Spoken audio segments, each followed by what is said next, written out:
So let's go in here.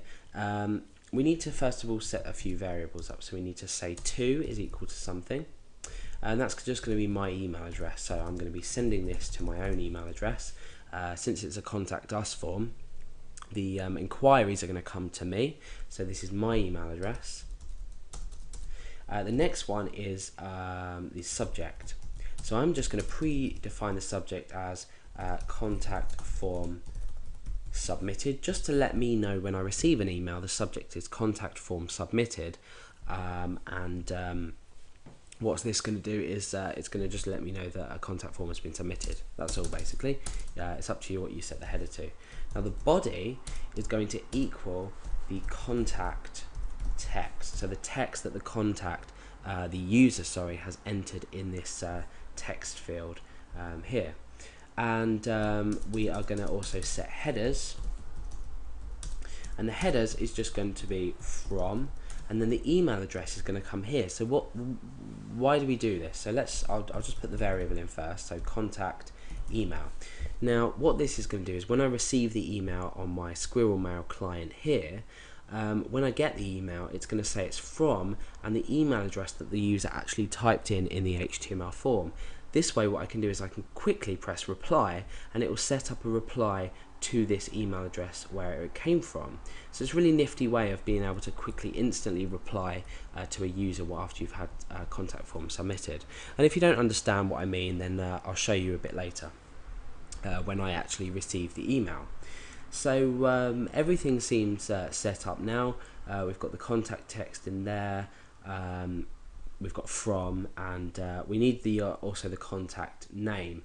So we can put this anywhere really. We could say body equals contact name, and then we can append onto it. Remember, when we want to do a line break, we need to use double quotation marks. So we can append a line break on there. So we'll have the contact's name and then a line break and then what they've written in the form.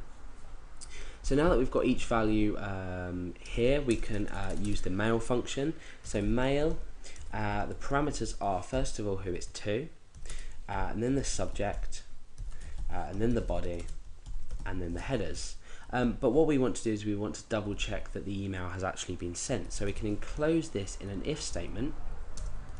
And what this does is if this returns true, it means the mail has been successfully sent. So we can echo out a confirmation message. And we can say if mail, then echo mail, or thanks for contacting us. We'll remember to escape that character there because we're using single quotation marks, and we used a single quotation mark inside the string with single quotation marks. We'll be in touch soon, for example. Otherwise, we want to let them know that we couldn't send the mail at this time. We're not going to be echoing out any errors, so we want to put an @ sign in front of the mail. So if this does return any errors, we're not actually displaying these to the user. So now we can say echo, sorry, an error occurred. Oh, I've spelled occurred wrong. Please try again later. Okay, so if the mail is sent and we're silencing this, so if we do receive any errors from this, it won't be displayed to our user. We're going to say thanks for contacting us, we'll be in touch soon. The email will then be sent automatically even though it's inside an if condition. And then otherwise we're going to say sorry, an error occurred, please try again later. Let's go ahead and save the changes, and we'll come over to our contact form and test this out. So I've got my Squirrel Mail client open at the moment. This is a test email that came in earlier when I was testing this, so don't worry about that for now, but we'll fill out this form to see if we get an email back. So let's say Alex. My email address I'm going to set to alex@phpacademy.org, and here I'm going to say hi, just wondered how to well, we can write anything really, how to create a PHP file, something silly like that, because we're doing a PHP tutorial, so why not. So now let's click send.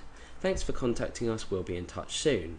Let's go over to Squirrel Mail and click inbox, and you can see that I've got an email from alex@phpacademy.org. Remember, the email address that we are saying it's from is this email here that we filled out. Let's go ahead and click on it. Okay, so it says now Alex. This is the user that has submitted this form, so the name of the person that submitted the form. And then, like I said before, we're breaking down and we're saying, hi, just wondered how to create a PHP file. So we've got the name of the user here, and we've got the body of the text that they filled out in the text area here. So now when we go to click reply here, what it'll automatically do is reply to the email address that the user supplied in here. So this is a really useful way of doing things, because then you also got their text here, their question that they asked here, and you can just come here and type in your reply here. So that's how to create a basic contact form in PHP. Now there's a couple of things that you need to take into account before you actually put this on a public server.